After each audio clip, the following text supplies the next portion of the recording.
अच्छा, आज हम लोगों ने जो दो सब्जेक्ट्स की बात करनी है, एक एको के बारे में और एक अल्ट्रासाउंड के बारे में, कि उसका वाइवा किस तरह से लिया जाएगा। कुछ ब्रीफली हम लोगों ने ओरिएंटेशन सेशन में भी उसके बात की थी। तो अल्ट्रासाउंड और एको में बेसिकली जो पहला क्वेश्चन वो पूछ सकते हैं, वो डिफरेंस पूछ सकते हैं। आप लोगों में से कोई मुझे बताएगा difference, what is the difference between echo and ultrasound? Echo mainly echo heart में इमेजिंग होती है, और अल्ट्रासाउंड हम्म में कोई भी आ जाती है मोडेलिटी बीच में। है, मोडालिटी तो एक ही है, अल्ट्रासाउंड ही है, उसमें भी अल्ट्रासाउंड मतलब यूज होती है, उसमें मतलब भी। हार्ट के अलावा ऑर्गन्स आ जाएंगे। पार्ट डिफरेंट पार्ट्स का कर सकते हैं ना अल्ट्रासाउंड में। ये क्वेश्चन मेरे से उन्होंने पीपीएससी के वाइवा में भी पूछा था, ठीक है, जब वो इंटरव्यू हुआ था कि अल्ट्रासाउंड में और बाकी मशीन में क्या डिफरेंस होता है। तो सबसे मेन आंसर इसका बनता है, एक तो प्रोब का और दूसरा सॉफ्टवेयर का। आप नॉर्मल जो अल्ट्रासाउंड मशीन है उस पे आप कार्डियक अल्ट्रासाउंड या एकोकार्डियोग्राफी परफॉर्म नहीं कर सकते, ठीक है। उसका सॉफ्टवेयर होगा उसमें इंस्टॉल, तो आप उसमें एको कर सकते हैं। ये डिफरेंस है मेन। ओके। फिर वो आपसे वाइवा में व्यूज पूछ सकते हैं, ये एको की हम बात कर रहे हैं। वो आपसे व्यूज पूछ सकते हैं। हमारे भी जब एको का वाइवा हुआ था तो हमसे उन्होंने व्यूज बकायदा प्रोब पकड़ा के बनवाए थे, apical 4 chamber, parasternal long axis, short axis, ठीक है। तो कोशिश करें कि अपने एको डिपार्टमेंट का विजिट करें और वहां पे जाके एटलीस्ट एक पेशेंट पे, दो पेशेंट पे ये देख लें प्रोब की डायरेक्शन क्या होती है, ठीक है, और किस तरह से हम उसको जो है वो व्यूज को एक्वायर कर सकते हैं। पेशेंट की पोजीशन आपको पता होनी चाहिए, लेफ्ट लेटरल डेक्यूबिटस होता है इसके लिए, एको के लिए मेनली। फिर व्यू की एक्विजिशन, फिर व्यू की डायग्राम्स तो हमसे भी बनवाई थी उन्होंने। तो ये एक ट्रेंड चला है कि वो आपसे डायग्राम ड्रॉ करवाते हैं कि 4 चैम्बर होगा तो किस तरह से नजर आएगा, या आप कह लें मॉडिफाइड 2 चैम्बर व्यू बनाना है तो किस तरह से नजर आएगा। या मैंने आपको बताया था कि जो कंजेनिटल हार्ट डिजीजेस हैं उनके व्यूज ड्रॉ करवाते हैं वो, एएसडी, वीएसडी। मेरे से उन्होंने टीजीए तब ड्रॉ करवाया था, ठीक है। फिर वो हम लोगों से पूछ रहे थे ईएफ का फॉर्मूला, कि आप नॉर्मली तो मशीन हम लोगों को कैलकुलेट करके दे देती है, जब आप पोस्टीरियर वॉल और इंटरवेंट्रिकुलर सेप्टम और डायस्टली में सिस्टली में आप मेजरमेंट्स ले लेते हैं तो आपको ऑटोमेटिक मशीन जो है वो मेजरमेंट्स दे देती है। लेकिन उसका एक फॉर्मूला भी होता है, वो आप लोगों ने याद करना है। फिर फ्रैक्शनल शॉर्टनिंग का फॉर्मूला होता है, उसको आपने याद करना है। फिर आप राइट और लेफ्ट साइड ऑफ हार्ट जो है उसको आप एकोकार्डियोग्राफी पे कैसे देख सकते हैं। अच्छा, मुझे सबसे पहले ये बताएं कि इमेज कैसा बनता है एको में, हार्ट चैम्बर्स की क्या ओरिएंटेशन क्या होती है इस पे। जब आप एको परफॉर्म करते हैं उस पे हार्ट के चैम्बर्स की ओरिएंटेशन क्या होती है? आप लोगों ने एको करते हुए कभी देखा है? एको का कोई इमेज देखा है आपने? जी देखा है। तो कैसी होती है, क्या होती है ओरिएंटेशन एको पे जो हमारे हार्ट के चैम्बर्स होते हैं उसकी? Ma'am upside down. वेंटिक वेंट्रिकल्स जो होते हैं वो ऊपर होते हैं और ऊपर होते हैं, एट्रियाज एट्री नीचे होते हैं। हाँ जी, ठीक है। फिर आपसे वो प्रोब टाइप पूछ सकता है, और जो है वो टाइप उसकी डिफरेंट किस तरह से होती है, फ्रीक्वेंसी की बेस पे, ठीक है। पीड्स में आप हाई फ्रीक्वेंसी यूज करेंगे या लो फ्रीक्वेंसी यूज करेंगे, और पेनिट्रेशन कैसी होगी उसकी, ये चीजें पूछ सकते हैं। फिर अल्ट्रासाउंड के वो इमेजेस दिखाते हैं, और अल्ट्रासाउंड के जो इमेजेस होते हैं एको की या कंबाइन दोनों की बात करें, तो मैंने आपको बताया कि वो कुछ आर्टिफैक्ट वाले इमेजेस ले आते हैं। हमारी बार तो वो जीबी में स्टोन पड़ा हुआ था, तो आपको पता है कि जो स्टोन है उसकी कॉस्टिक शेडोविंग होती है, ठीक है।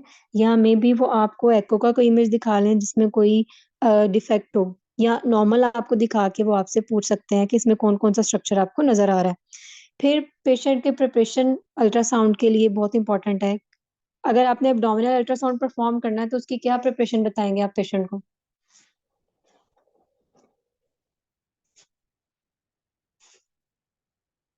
अगर एब्डोमेन का अल्ट्रासाउंड है तो उसके लिए क्या बताएंगे, और अगर आपने पेल्विक भी साथ करना है तो उसके लिए क्या बताएंगे, पेशेंट को क्या गाइड करेंगे जब आपने टाइम देना है? Nothing for oral. ठीक है। समाविया, समाविया आपकी आवाज क्लियर नहीं है, ठीक है। कुछ हद तक तो मुझे समझ आ गया, ब्लैडर फुल होना चाहिए। जब पेल्विक स्कैन करना है या केयूबी स्कैन करना है तो उसके लिए ब्लैडर फुल होना चाहिए, ठीक है। उससे ये होता है कि जो आपका ब्लैडर है वो किस किस तरह आपके जो कह लें कि पेल्विक ऑर्गन्स हैं उनके लिए ब्लैडर किस तरह एक्ट करता है, एज अ विंडो एक्ट करता है। ठीक है, तो इसी तरह जो है वो वाटर अगर स्टमक में भी है तो वो भी एज अ विंडो एक्ट करता है। लेकिन मोस्टली जो हम लोगों ने एब्डोमिनल स्कैन परफॉर्म करने होते हैं उसके लिए 6 to 8 आवर्स हम उसको एनपीओ रखते हैं पेशेंट्स को। ठीक है, फिर उसके अलावा उनको ये गाइड करना होता है कोई मेटेलिक वाला आपने, कोई इस तरह से तारे मोती वाला आपने लिबास नहीं पहन के आना, ये कहना होता है उनको। ठीक है, फिर आपकी नोमोलॉजी इंपॉर्टेंट है, चैप्टर उसका जो अल्ट्रासाउंड की बुक में दिया हुआ है। फिर चैप्टर 1 to 8 इंपॉर्टेंट है, उसमें 8 वाला ज्यादा इंपॉर्टेंट है। ट्राइमेस्टर्स का ड्यूरेशन आपको पता होना चाहिए। ओब स्कैन हम आगे थोड़ा सा डिस्कस करेंगे इसको। फिर गेस्टेशनल एज हम किस तरह से मेजर करते हैं। हमारी बार उन्होंने जो वाइवा लिया था अल्ट्रासाउंड का वो पूछ ही ओब्स और गायनी से रहा था, तो इसलिए ओब्स आपने अपना, नॉर्मली हम लोग नहीं पढ़ते ओब्स, जो पेपर के लिए हम इतनी अच्छी नहीं तैयारी करते इसकी ओब्स वाले चैप्टर की स्किप कर देते हैं, लेकिन वाइवा में हम लोगों ने उनसे पूछा यही था। फिर आर्टिफैक्ट्स पता होने चाहिए, इसकी भी आज हम ब्रीफली हम इसको डिस्कस करेंगे। उसमें अलाइजिंग क्या होती है, कास्टिक शेडोइंग क्या होती है, या रिंग आर्टिफैक्ट किस तरह से बनता है। फिर अनोमली स्कैन पे, ये आप लोगों की समझ लें कि ये जो क्वेश्चन है what to see on anomaly scan, ये आपकी असाइनमेंट है, आप ग्रुप में मुझे आंसर कर सकते हैं इसका। फिर अल्ट्रासाउंड में कंट्रास्ट एक यूज होता है, एजिटेटेड सेलाइन बबल्स होते हैं, कुछ केसेस में उसको यूज किया जाता है। ठीक है, उसके बारे में भी आप लोगों ने पढ़ना है। अब हम डिस्कस करते हैं कि ओब स्कैन की जो है बेसिकली आपने अगर ट्रांसवेजाइनल कर रहे हैं तो किस तरह से, ट्रांस एब्डोमिनल है तो किस तरह से, और उसमें प्रोब कौन सा यूज होगा, और किस तरह से हमें उसमें जो है वो ऑर्गन्स की प्लेसमेंट या फीटल प्लेसमेंट हमें किस तरह से नजर आती है। फर्स्ट ट्राइमेस्टर की चेकलिस्ट क्या है, सेकेंड और थर्ड की क्या होनी चाहिए। अगर आप ट्रांसवेजाइनल परफॉर्म कर रहे हैं तो प्रोब आपका एंडो कैविटी होता है, आपको पता है कि वो एक एलोंगेटेड प्रोब होता है। ठीक है, मोड फिर आपने मशीन पे सिलेक्ट करना होता है। फिर पेशेंट का ब्लैडर इसमें एम्प्टी होता है। नॉर्मल जब आप ट्रांस एब्डोमिनल करते हैं तो उसमें ब्लैडर फुल करवाया जाता है, जबकि ट्रांस वेजाइनल करते हुए उसका ब्लैडर एम्प्टी होता है। और ट्रांस वेजाइनल जो है वो बेसिकली फर्स्ट ट्राइमेस्टर के लिए बेस्ट होता है, इसके बाद आप परफॉर्म नहीं कर सकते। ठीक है, अब ड्यू डेट, यानी कि इसमें भी क्या होता है कि मशीन्स में, अल्ट्रासाउंड मशीन्स में ये सॉफ्टवेयर में फंक्शन होता है कि वो आप जब फीमर लेंथ लेते हैं या आप हेड सर्कमफ्रेंस लेते हैं या इस तरह से आप क्राउन रम्प लेंथ लेते हैं तो वो आपको खुद ब खुद डिलीवरी की डेट दे देता है एक्सपेक्टेड ईडीडी के साथ। एक्सपेक्टेड डिलीवरी डेट ईडीडी लिखा होता है वो वहीं से देख के वो बता रहे होते हैं। तो अगर आपने खुद से फाइंड आउट करना है तो इसीलिए फीमेल से कहा जाता है कि आपने अपनी जो है वो मेंस्ट्रुअल साइकिल की डेट जो है वो याद रखनी इसलिए जरूरी होती है। तो first day of last menstrual period plus 9 month plus 7 days, इस तरह आप इसकी एक्सपेक्टेड जो डेट होती है डिलीवरी की वो बताते हैं। फिर जो है क्या कहते हैं, जो यहाँ पे आपको नजर आ रही है डायग्राम में, ये एक तो सबसे पहले स्टार्टिंग पे बनना होता है गेस्टेशनल सैक। गेस्टेशनल सैक के बाद उसमें बनता है यॉर्क सैक। फिर फीटल पोल यानी कि फीटल की डेवलपमेंट फिर स्टार्ट होती है। अब देखते हैं कि फर्स्ट ट्राइमेस्टर में क्या क्या चीजें, जब एक स्कैन वो पूछते हैं कि फर्स्ट ट्राइमेस्टर में आप क्या देखते हैं, तो फर्स्ट ट्राइमेस्टर में आपने क्या करना होता है, पहले तो आपने देखना होता है कि इंट्रायूट्राइन प्रेगनेंसी है या नहीं है। फिर आपने गेस्टेशनल डेटिंग देखनी है, सैक का डायमीटर लेना होता है, क्राउन रम्प लेंथ लेनी होती है, और फीटल हार्ट रेट चेक करना होता है। जो फीटल हार्ट रेट होता है ना वो फर्स्ट ट्राइमेस्टर में मोस्टली जो है वो 120 to 140 तक भी जाता है, फिर वन आगे 170 तक भी जाता है, 140 to 170। पहले में 100 to 120, फिर 140 170, और लास्ट में जाके जो है वो आ जाता है राउंड अबाउट 120 तक। ठीक है, इतना हार्ट रेट होता है। फिर इसमें उन्होंने फीटल हार्ट रेट को मेजर करने का भी मेथड इसमें लिखा हुआ है। ठीक है, सेकेंड और थर्ड ट्राइमेस्टर में आपने क्या करना होता है, उसमें भी आपने फीटल हार्ट रेट चेक करना होता है, कार्डियक एक्टिविटी। ठीक है जी, असेस करना होता है फीटल पोजीशन को कि वो लॉन्गिट्यूडिनल है, ऑब्लिक है या ट्रांसवर्स है। इसी बेस पे फिर बताया जाता है कि डिलीवरी नॉर्मल होगी या सी सेक्शन होगा, वो इस बेस पे बताते हैं। फिर आपने इस पे जो है वो head circumference, femur length, BPD biparietal diameter जिसको कहते हैं, और प्लेसेंटा को आपने देखना होता है इस पे। ठीक है जी। फिर अब ये है कि गेस्टेशनल सैक, वो ये हमसे सवाल कर रहे थे कि गेस्टेशनल सैक जो है वो कब तक या किस मंथ में, किस ट्राइमेस्टर में और कितने वीक्स पे बेसिकली नजर आता है। तो गेस्टेशनल सैक जो है वो अगर आप ट्रांसवेजाइनल अल्ट्रासाउंड कर रहे हैं तो उसके ऊपर 4 to 5 वीक्स में आपको गेस्टेशनल सैक नजर आता है।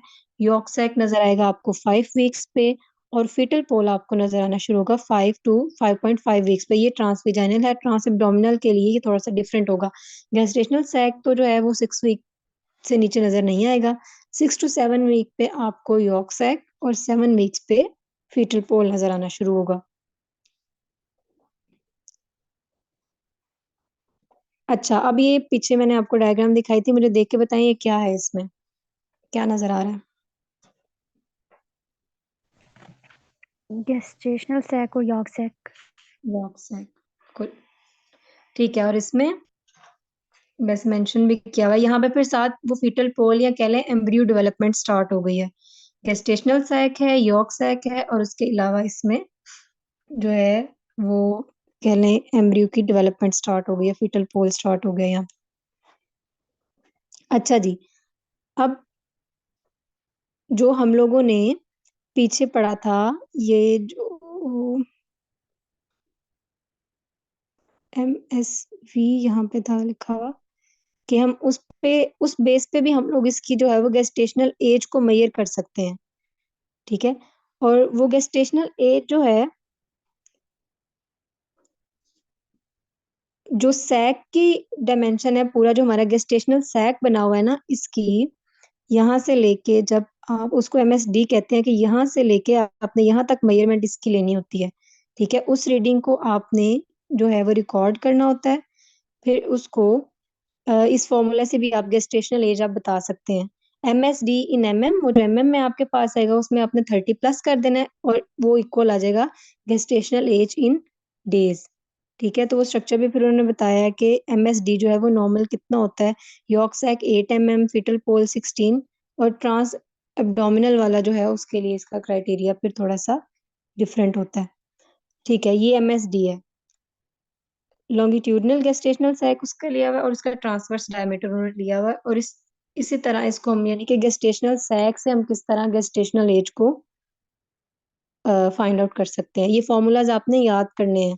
एक क्राउन रम्प लेंथ के जरिए भी हम लोग फाइंड आउट कर सकते हैं। उसका फॉर्मूला जो है वो हमारे पास होता है crown rump length plus 42 is equal to gestational age, यानी कि क्राउन रम्प लेंथ हमारे पास जितनी आती है। और क्राउन रम्प लेंथ क्या होती है कि फिट, जिस तरह से फिटल की पोजीशन होती है, लेट्स सपोज कि ये हेड साइड है और यहाँ पे उसकी जो हेड टू टो, फिर वो यहाँ से लेके आपने यहाँ तक उसकी मेजरमेंट लेनी होती है, और उसमें फिर आप 42 प्लस करते हैं तो वो आपके पास गेस्टेशन एज आ जाती है। और ये है क्राउन रम्प लेंथ का मेथड, ठीक है। अब मैं आप लोगों के साथ जो है वो एक ब्रीफ डिस्कशन हम करेंगे एकोकार्डियोग्राफी के व्यूज के बारे में। वो मैं फाइल शेयर करती हूँ। यहाँ तक अगर आप लोगों का कोई क्वेश्चन है तो पूछें।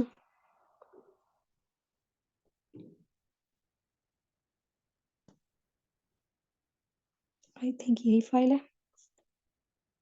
Ma'am, MSD stands for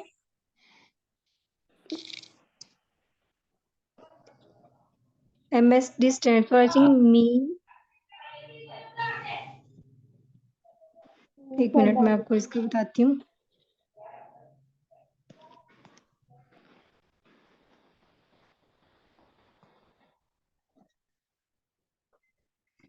mean sac diameter, क्योंकि वो गेस्टेशनल सैक है ना, तो MSD stands for mean sac diameter.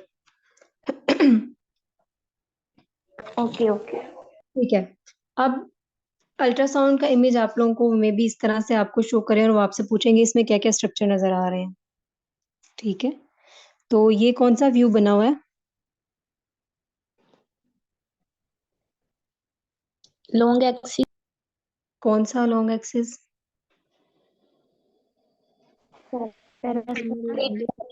Long axis.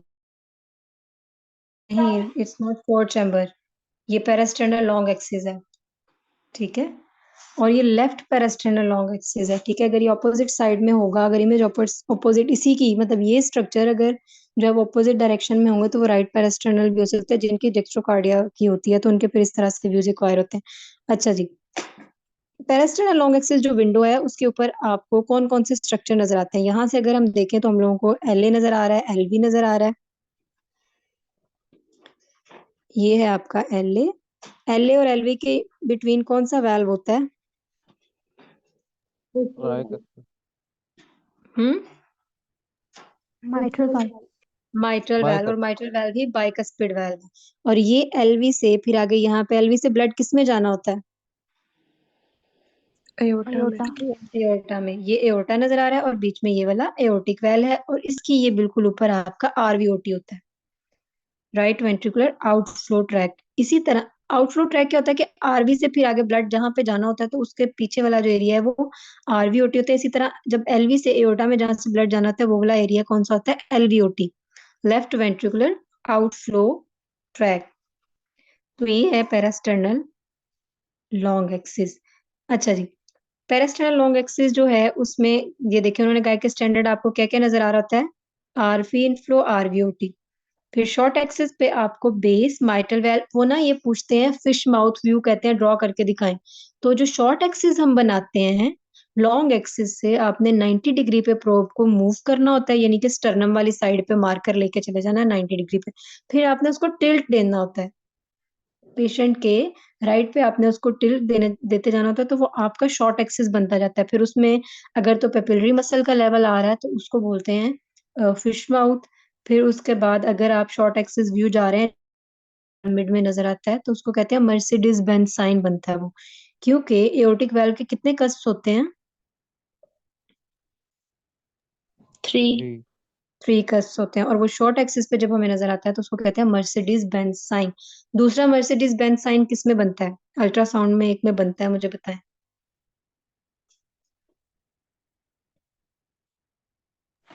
AST में। हैं? आई थिंक गॉल स्टोन्स के केस में, जब जीबी में स्टोन्स पड़े थे तो वहां पे भी मर्सिडीज बेंज साइन बनता है गॉल स्टोन्स के केस में, ठीक है। ओके। फिर सबकॉस्टल विंडो है, एपिकल विंडो है। ये विंडोज के नाम आपको पता होने चाहिए। Parasternal long axis, parasternal short axis, apical 4 chamber.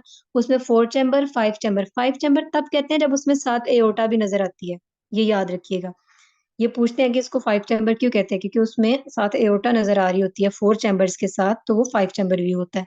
फिर सबकॉस्टल 4 चैम्बर है, उसमें आईवीसी नजर आती है। और सुप्रास्टर्नल नॉच जो है वो, जब सुप्रास्टर्नल कुछ लोगों के, जब एपिकल वाले, या आप कह लें कि पेरास्टर्नल विंडो जो है, जब ये वाली सही नहीं होती है, इस पे इमेजेस एक्वायर सही नहीं हो रहे होते हैं, या पेशेंट की कंडीशन ऐसी होती है कि उसमें आप कर ही नहीं सकते, तो फिर उनका सब कॉस्टल बनाया जाता है, वहां से फिर 4 चैम्बर बनाया जाता है, ठीक है। तो अगर वो आपसे पूछे कि एक पेशेंट है तो उसकी जो है वो प्रीकॉर्डियम इतनी, प्रीकॉर्डियल व्यूज इतने अच्छे नहीं है। प्रीकॉर्डियम किसको कहते हैं? एंटीरियर चेस्ट वॉल को। अगर वहां से व्यूज आपके प्रॉपर एक्वायर नहीं हो रहे तो आप जर्नल मेजरमेंट्स के लिए या इमरजेंसी में मेजरमेंट्स के लिए फिर आप जो है सब कॉस्टल 4 चैम्बर बनाते हैं, वहां पे भी फिर वही वाले सेम व्यूज आप बना सकते हैं। अब ये जो है, ये आप लोग इसको छोड़े, हम लोग सिर्फ जर्नल ट्रांसड्यूसर। इसमें जो ट्रांसड्यूसर है वो लो फ्रिक्वेंसी और उसकी जो है स्पेशल रेजोल्यूशन जो है वो अच्छी नहीं होती, और वो फेज्ड एरे होता है। जो आपका एको के लिए प्रोब यूज होता है उसकी फ्रिक्वेंसी लो होती है। बच्चों के लिए आप उसकी हाई फ्रिक्वेंसी, क्योंकि उसकी हम लोगों को क्या चाहिए होती है, बच्चों के लिए हाई फ्रिक्वेंसी प्रोब होता है, और उसकी पेनिट्रेशन, क्योंकि बच्चों में स्ट्रक्चर्स जो है वो सुपरफिशियल पड़े होते हैं, इसलिए उनमें हाई फ्रिक्वेंसी होती है, लेकिन उसकी पेनिट्रेशन जो है वो खास नहीं होती। उसके लिए हमें पेनिट्रेशन ज्यादा चाहिए होती है एडल्ट्स के लिए, तो इसलिए उसकी फ्रिक्वेंसी कम होती है, ठीक है। फिर इसमें जो मोड वो पूछ लेते हैं, व्हाट इज एम मोड। एको के लिए हम एम मोड यूज करते हैं, बाकी जगहों पे एम मोड यूज नहीं होता। तो एम मोड से आप क्या करते हैं? एम मोड से आपने उसके जो चैम्बर्स होते हैं उनकी मेजरमेंट्स लेनी होती हैं। सिंपल सा आंसर आपने देना है कि आप चैम्बर्स की मेजरमेंट्स ले सकते हैं, जैसे आप ईएफ कैलकुलेट कर सकते हैं। आप जो है फ्रैक्शनल शॉर्टनिंग, वैसे तो उसका फॉर्मूला ही वो पूछते हैं, ये नहीं कहेंगे कि फ्रैक्शनल शॉर्टनिंग होती क्या है, लेकिन फिर भी आप एहतियातन इनकी डेफिनेशंस जो है याद करके जाइएगा। फिर आप इस पे एम मोड के अलावा आप यूज करते हैं PW CW, उनसे आप फ्लो देखते हैं कि वाल्व्स के जरिए फ्लो क्या कैसा है इनमें चैम्बर्स में। ठीक है। और डॉपलर का इफेक्ट पूछ सकते हैं, वो डॉपलर के बारे में आपने पढ़ के जाना है। डॉपलर का सेम वही प्रिंसिपल होता है जो हम फिजिक्स में पढ़ते हैं। ठीक है। और यहाँ पे जो ब्लू वाला यहाँ पे कलर नजर नहीं आ रहा, अच्छा ये रेड जो है, अगर रेड और ब्लू, इसमें ब्लू जो है वो क्या, अवे, और रेड टूवर्ड्स। अगर आपका उसका फ्लो प्रोब की डायरेक्शन में है तो इट्स मीन वो रेड कलर में होगा। अगर अवे है, वहां से वो जो दूर जा रहा है, तो उसको क्या कहते हैं, ब्लू। ब्लू अवे और रेड टूवर्ड्स। फिर इसके बाद है हमारा जो बेसिक सोनोग्राफिक टर्मिनोलॉजीज। यहाँ पे आप एकोजेनिक की बात करते हैं, हाइपर इकोइक की, एनिकोइक की, हाइपोइकोइक की और आइसोइकोइक की। ये चीजें आपको पता होनी चाहिए। अल्ट्रासाउंड की रिपोर्ट में भी उन्होंने जो मेंशन किया था वो इन एरियाज को, आइसोइकोइक वो होते हैं जिनका ग्रेश सा थोड़ा कॉम्बिनेशन होता है, जैसे उन्होंने सेप्टम को दिखाया हुआ है। ठीक है। सेप्टम को, पोस्टीरियर वॉल को। एनीकोइक वो पार्ट होगा जहां से हमें सिग्नल रिसीव नहीं होता, ब्लड से हमें सिग्नल रिसीव नहीं हो रहा, तो वो एनीकोइक है अल्ट्रासाउंड पे या एकोकार्डियोग्राफी पे। फिर एकोजेनिक स्ट्रक्चर्स वो होते हैं जो ब्राइट अपीयरेंस हमें देते हैं, या हाइपर इकोइक होते हैं। ठीक है। हाइपर इकोइक हमारे ब्राइट स्ट्रक्चर्स होते हैं। फिर ये विंडोज बनाने का तरीका, एक जर्नल आप लोगों की बुक पे भी दिया हुआ है, एको मेड इजी पे। ये थोड़ा सा जो है, ये सब कोस्टल विंडो बनानी बहुत मुश्किल होती है, लेकिन उसको यहाँ पे रखना होता है।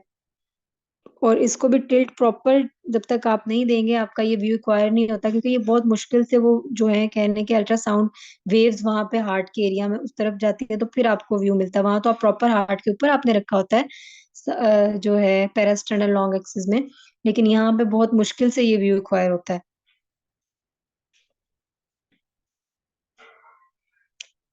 इनमें से ये है लॉन्ग एक्सिस, पेरास्टर्नल लॉन्ग एक्सिस। ये उसको थोड़ा सा उन्होंने मॉडिफाई किया हुआ। अब इसमें आप देखें, एक और चीज जो इनमें देखनी बहुत जरूरी होती है, ये नजर आ रही है, pericardial effusion versus pleural effusion. आप पेरिकार्डियल और प्लूरल को किस तरह से डिफरेंशिएट कर सकते हैं एको पे।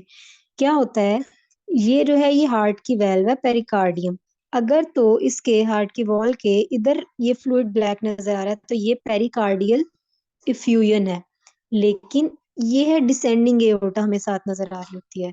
जब आप पेरास्टर्नल लॉन्ग एक्सिस व्यू करते हैं तो वहां पे आपको डिसेंडिंग एओर्टा का पार्ट नजर आ रहा होता है। उससे नीचे अगर आपको इस तरह ब्लैकिश एरिया नजर आ रहा है, तो इट्स मीन वो प्लूरल एफ्यूजन है। ये याद रखना है, ये लैंडमार्क है इसका। ठीक है। अगर डिसेंडिंग एओर्टा से नीचे आपको नजर आ रही होती है, तो उसको आप क्या कहते हैं, प्लूरल एफ्यूजन। और अगर आपको बिल्कुल हार्ट की कैविटी के बाहर नजर आ रही है, तो उसको आप क्या कहेंगे, पेरिकार्डियल एफ्यूजन। तो ये डिसेंडिंग थोरेसिक जो एओर्टा होती है वो इसका लैंडमार्क होता है। फिर डॉपलर इमेजिंग हम क्यों करते हैं, डॉपलर इमेजिंग हम जब पैरास्टर्नल लॉन्ग एक्सिस पे देखते हैं तो हमने माइट्रल वेल्व का फ्लो देखना होता है कि माइट्रल वेल्व जो है वहां पे माइट्रल स्टेनोसिस तो नहीं, माइट्रल रिगर्जिटेशन तो नहीं। ठीक है।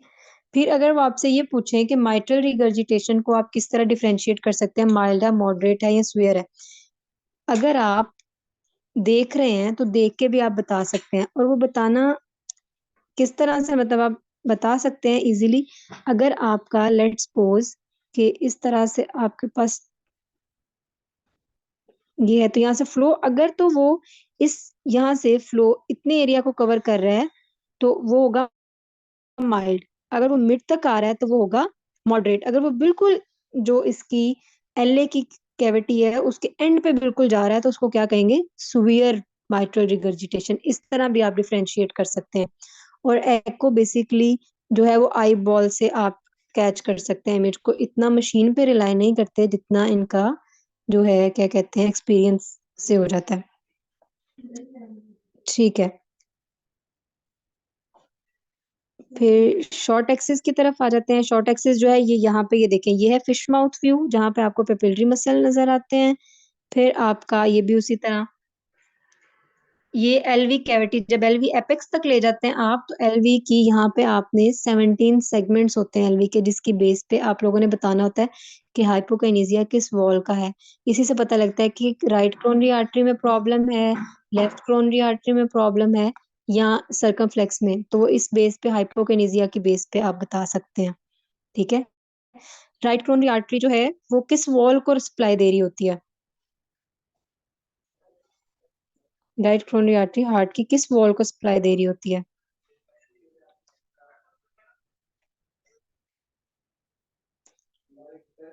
आरसीए जो है वो आपकी इंफीरियर वॉल को सप्लाई देती है हार्ट की, और जो लेफ्ट कोरोनरी आर्टरी है वो उसके एंटीरियर और लेटरल दोनों वॉल्स को देती है। इसलिए क्योंकि लेफ्ट ज्यादा एरिया को सप्लाई देती है, जो लेफ्ट के एमआई वाले पेशेंट्स होते हैं वो फिर भी बच जाते हैं जब हॉस्पिटल पहुंच जाए।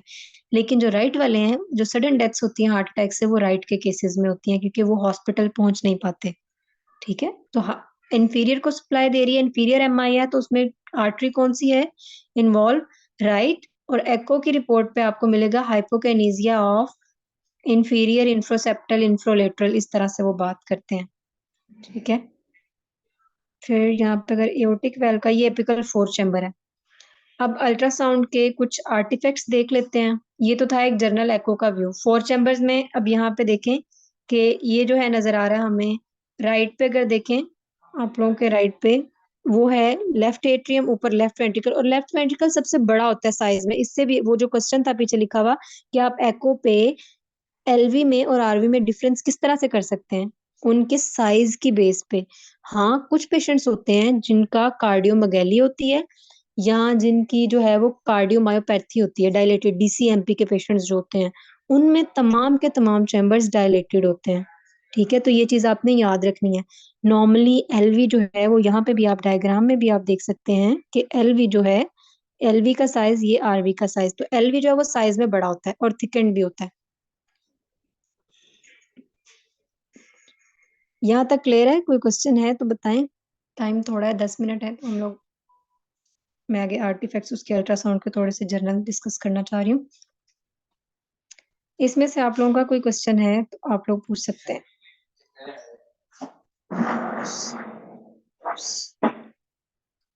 No ma'am.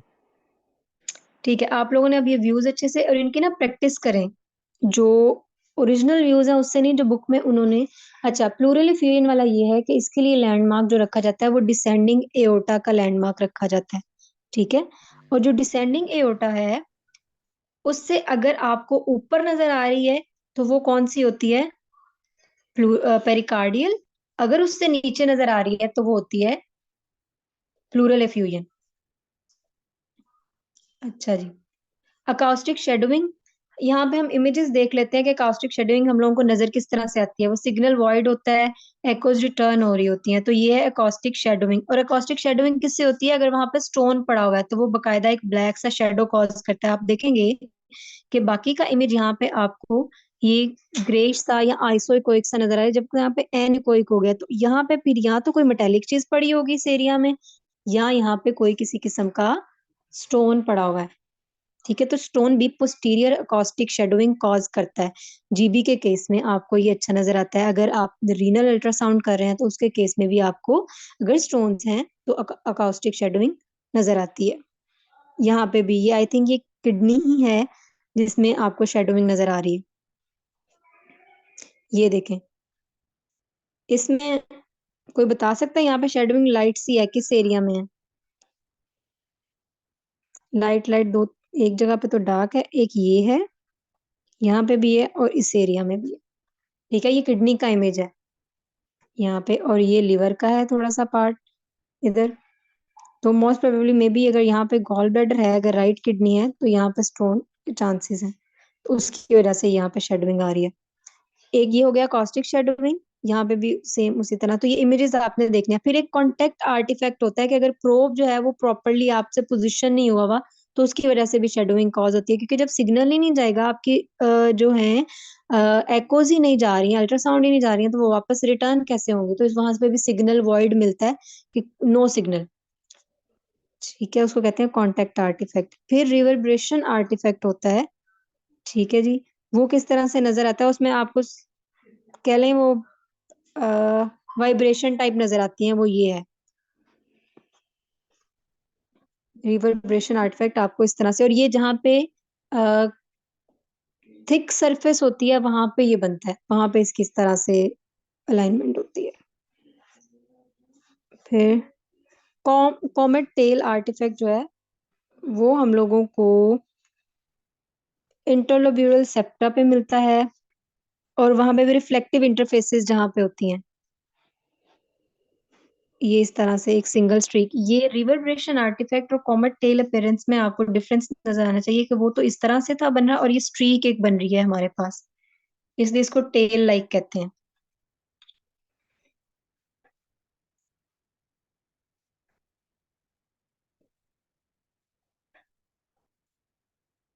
ये देखें, इस तरह से ये टेल्स इस तरह से बनती हैं।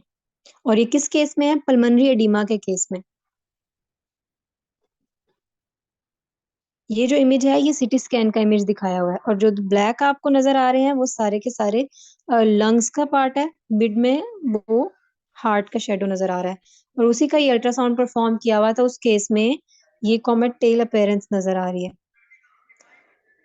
ये भी है, ये भी पल्मोनरी एडिमा के केस में है। फिर है कॉमेट लिम्फेजाइटिस के केस में है। फिर है, ये भी सेम वही है। आगे है नीमोथोरेक्स। अब नीमोथोरेक्स के केस में हम लोगों का जो वो एब्सेंट होती है वो कुछ इस तरह से, एयर का शेडो इस तरह से होता है। ठीक है, ये कुछ थे जो इम्पोर्टेंट वाले कह लें आर्टिफैक्ट हैं। ये मैं फाइल्स भी आप लोगों के साथ ग्रुप में शेयर कर दूंगी। आप लोगों ने आर्टिफैक्ट्स रिवाइज करने हैं। नॉर्मल जो इमेजेस हैं आपने देख के जाने हैं। एक लिवर का देख लें, किडनी का देख लें,